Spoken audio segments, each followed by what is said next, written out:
அலைக்கும் welcome to my channel Femina cooking life style. எல்லோரும் எப்படி இருக்கீங்க? நானும் அல்ஹம்துலில்லாஹ். ஃப்ரைடே எடுத்த குக்கிங் vlog தான் இது. கிச்சனை கொஞ்சம் ரெடி பண்ணுறேன் அப்படின்னு சொல்லிட்டு ஒன்று பண்ணி வச்சுருப்பேன். அதை லாஸ்ட்டாக பாருங்கள். உங்களுக்கே தெரியும் நல்லா இருக்கா இல்லையா அப்படிங்கிறத நீங்கள் தான் சொல்லணும். எப்போவுமே குக் பண்ணுறோம் அப்படின்னா மெயினாக எனக்கு வந்து என்ன முக்கியமாக இருக்கணும் அப்படின்னு பார்த்தீங்கன்னா வெங்காயத்தை ஃபுல்லாக கட் பண்ணி வச்சுட்டேன் அப்படின்னா முக்கால்வாசி எனக்கு வேலை முடிஞ்ச மாதிரி. ஏன்னா எல்லாத்துக்கும் ஒன்று ஒன்றா வந்து கட் பண்ணிகிட்டு இருந்தோம் அப்படின்னா வேலை நடக்காது. அப்படிங்கிறதுனால சாப்பர்லன்னு இல்லை, நார்மலாகவே நான் வந்து ஏதாவது சமையல் பண்ணுறேன் அப்படின்னா டக்கு டக்குன்னு வெங்காயத்தை வந்து நிறைய கட் பண்ணி வச்சுருவேன். ஸ்பெஷலாக என்னென்ன பண்ணியிருந்தேன்னு பார்த்தீங்கன்னா கீ ரைஸ், சிக்கன் குழம்பு, அப்புறம் குஃப்தா கிரேவி பண்ணியிருந்தேன். சரி கத்திரிக்காய் போட்டு புளிச்சம்பல் மாதிரி பண்ணலாம் அப்படின்னு நினச்சா டைம் இல்லை. ஃப்ரைடே மட்டும் எப்படி தான் டைம் போகுமோ தெரியாது, ரொம்ப ஸ்பீடாக போன மாதிரி ஆகிடும். ஒரு பாத்திரத்தில் கடலெண்ணெய் சேர்த்துருக்கேன், 2 பெரிய சைஸ் வெங்காயம் சேர்த்துருக்கேன், பட்டை, கிராம்பு, ஏலக்காய் இது எல்லாமே சேர்த்துருக்கேன். இதை நல்லா வதக்கி விட்டுக்கலாம். நல்லா வந்து ப்ரௌன் கலர் வரணும்.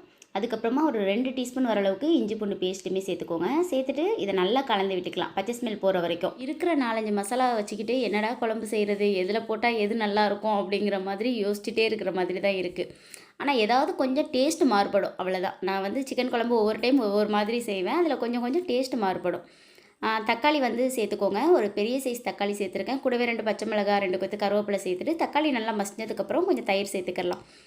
தயிர் எதுக்கு சேர்க்குறேன் அப்படின்னா நல்லா கொஞ்சம் திக்காக இருக்கும் குழம்பு, அதே மாதிரி கொஞ்சம் டேஸ்ட்டும் நல்லாயிருக்கும். கொஞ்சமாக மஞ்சள் தூள், மிளகாய் தூளும் சேர்த்துக்கோங்க. மிளகாய் தூள் வந்து நான் கடையில் வாங்குகிற அந்த பேக்கெட் தூள் தான் வந்து நான் யூஸ் பண்ணுறேன்.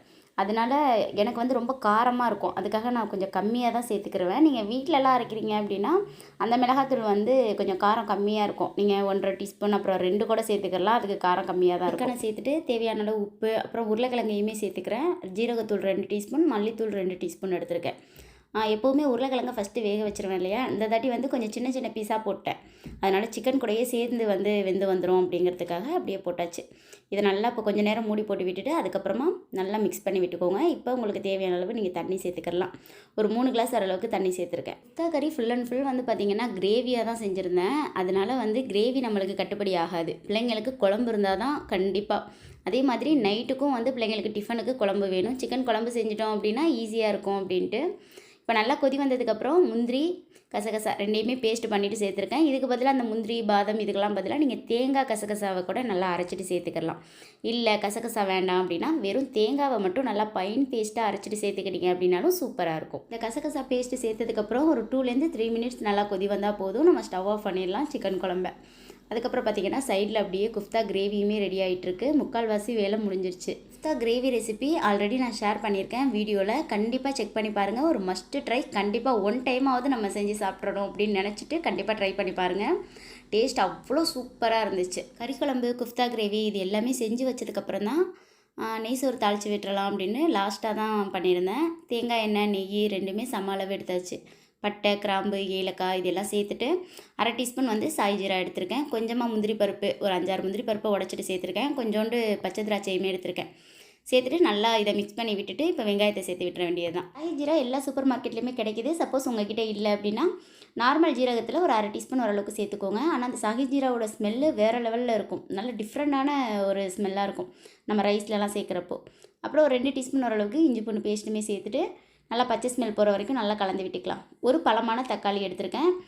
ரம்ப இலை வந்து இருந்துச்சுன்னா கண்டிப்பாக சேர்த்துக்கோங்க, இல்லை அப்படின்னா தாராளமாக ஸ்கிப் பண்ணிக்கோங்க. கீ ரைஸ்க்கு எப்போவுமே புதினா, கொத்தமல்லி எல்லாமே சேர்க்குறது. இந்த தாட்டி வந்து மல்லி இலை மட்டும்தான் சேர்ப்பேன். புதினா வந்து இந்த வாட்டி சேர்க்க வேணாம் அப்படின்னு சொல்லிட்டு விட்டுட்டேன். கூடவே 1 கிளாஸ் அரிசிக்கு 1.5 கிளாஸ் தண்ணி வந்து மெஷர் பண்ணிக்கோங்க. தேவையான அளவு உப்பு செக் பண்ணிக்கோங்க. நான் வந்து 1 கிலோ அரிசி எடுத்திருக்கேன். லாஸ்ட்டில் இந்த மாதிரி கொதி வர்றதுக்கு முன்னாடி, நம்ம மூடி போடுறதுக்கு முன்னாடி ஒரு கைப்பிடி வர அளவுக்கு மல்லி இலையுமே சேர்த்துட்டு மூடி போட்டு விட்டுட்டேன்.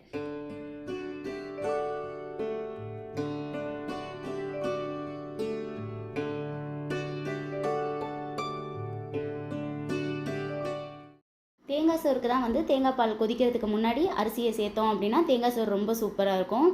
ஆனால் கீ ரைஸ்க்கு வந்து நல்லா கொதி வந்ததுக்கப்புறமே நம்ம அரிசியை சேர்த்துக்கலாம். இந்த தாட்டி வந்து நார்மலாக எப்போவுமே சாப்பாடு ஆக்குவோம்ல, அந்த அரிசி எடுக்கலை. எப்போவுமே அதானே எடுக்கிறோம் அப்படின்னு சொல்லிட்டு இந்த தாட்டி பாஸ்மதி அரிசி தான் எடுத்திருந்தேன். எப்போவுமே மல்லி இலை, புதினா இது எல்லாமே கீ ரைஸில் சேர்த்துட்டு தான் நம்ம செய்வோம். இந்த தாட்டி வந்து புதினா வேணாம் அப்படின்னு சொல்லிட்டு கட் பண்ணிட்டேன். ஏன்னா அந்த ரம்ப இலையோட ஃப்ளேவரு, அதுக்கப்புறம் இந்த ஜீரா இது சேர்த்தோம்ல, சாஹி ஜீரா சேர்த்தோம்ல, அது எல்லாமே வந்து டோட்டலாக வேறு மாதிரி இருந்தது. இந்த ரைஸ் வந்து ரொம்ப சூப்பராக இருந்துச்சு. கீ ரைஸ் மாதிரியும் இருந்தது. ஒரு சைடு வந்து இந்த ஜீரா ரைஸ் மாதிரியும் இருந்தது. ரொம்ப டேஸ்டியாக இருந்துச்சு. தொழுகிறதுக்கு முன்னாடி அப்படியே ஊதுமே போட்டு விட்டுறலாம் அப்படின்னு சொல்லிட்டு இந்த ஊது போடுற பழக்கம் எப்போலேருந்து வந்துச்சு அப்படின்னா ஒரு 6 வருஷமாக இதை ஃபாலோ பண்ணுறேங்க.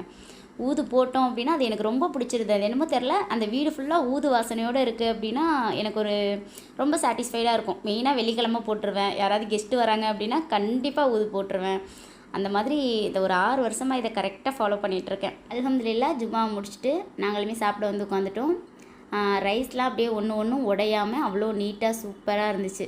கீ ரைஸ்க்கு மல்லி இலை இல்லை அப்படின்னாலும் ஒன்றும் பிரச்சனை இல்லை. இந்த ரம்பையில் ஒன்றே போதும், ஃப்ளேவர் சூப்பராக இருக்கும். இந்த வீடியோ பார்க்குறவங்க அடுத்த தாட்டி மல்லி இலை புதினாலாம் இல்லை அப்படின்னு நினைக்காம இந்த மாதிரி ஒரு டைம் வந்து ட்ரை பண்ணி பாருங்கள். சாகி ஜீராக்கு பதிலாக நீங்கள் நார்மல் ஜீரகமும் சேர்த்துக்கலாம். குக்கிங் வந்து நம்ம இஷ்டம்தான். எது கூட சேர்த்தோம் அப்படின்னா நல்லாயிருக்கும் அப்படின்னு நீங்கள் சமையலில் தெரிஞ்சு வச்சுக்கிட்டீங்க அப்படின்னாலே, நீங்கள் பிகினஸாக இருக்கீங்க அப்படின்னா கூட சமையலில் வந்து அசத்திடலாம். கிச்சனில் வந்து சமைச்சிட்டு இருக்கப்போ அந்த ஸ்டவ்வுக்கு மேலே வந்து ரொம்ப பிளெயினாக இருக்கிற மாதிரி இருந்தது. சரி, அது பிளெயினாக இருக்கிற இடத்துல ஆர்டிஃபிஷியல் இந்த மணி பிளான்ட்ஸ் மாதிரி வாங்கிட்டு நம்ம அந்த இடத்துல அப்படி தொங்க விடுற மாதிரி வச்சுக்கலாம் அப்படின்னு சொல்லிட்டு ஏதோ ஒரு ஞாபகத்தில் வாங்கிட்டேன். ஏதோ ஒரு வீடியோவை பார்த்தேன். சரி, இந்த மாதிரி நம்மளும் வாங்கி செட் பண்ணலாம் அப்படிங்கிற மாதிரி வாங்கிட்டேன். அதுக்கப்புறம் ஏன்டா வாங்கணும் அப்படிங்கிற மாதிரி தான் எனக்கும் தோணுச்சு. இது வந்து பார்த்திங்கன்னா நான் ஃப்ளிப்கார்ட்டில் தான் வாங்கியிருந்தேன். 120 rupees அந்த மாதிரி இருந்தது.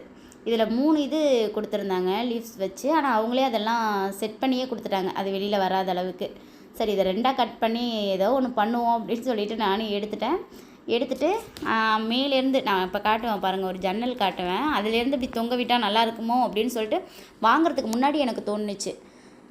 மாட்டினதுக்கப்புறம் ஒரு மாதிரி தொங்க விட்டதுக்கப்புறம் நல்லாவே இல்லாத மாதிரி இருந்தது. நான் வந்து அந்த செல்ஃப்குள்ளே அந்த லைட்லாம் செட் பண்ணி வச்சுருப்போம் இல்லையா, அதுக்குள்ளெல்லாம் அப்படியே போட்ட மாதிரி நானுமே வந்து ரெடி பண்ணி காமிக்கிறேன் பாருங்கள் எப்படி இருக்குது அப்படின்ட்டு.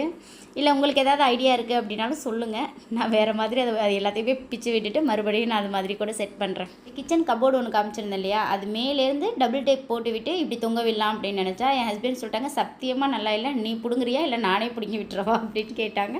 எனக்கு ரொம்ப சிரிப்பாகவே போச்சு. என்னடா இது இப்படி சொல்கிறாங்களே அப்படின்னு சொல்லிட்டு. அதுக்கப்புறமா நான் என்ன பண்ணேன்னா, மேலேருந்து இவங்க போனதுக்கப்புறம் மறுபடியும் இங்கேருந்து எடுத்து ஒரு லைன் எடுத்து கரண்ட் லைன் மாதிரி இது ஸ்ட்ரெயிட்டாக போயிட்டுருக்கு பாருங்கள். இங்கேருந்து எடுத்து அப்புறம் அந்த லைட் செட்டிங்குள்ளெல்லாம் விட்டு இந்த சைட்லாம் விட்டு இப்படி தொங்க விடுற மாதிரி பண்ணிட்டேன். சரி, இப்போதைக்கு இருக்கட்டும். அடுத்தது வந்து வேணும்னா ஏதாவது ஐடியா வந்துச்சுன்னா இதுலேருந்து எடுத்து வேறு எங்கேயாவது மாற்றிக்கிடலாம் அப்படின்னு சொல்லிட்டு.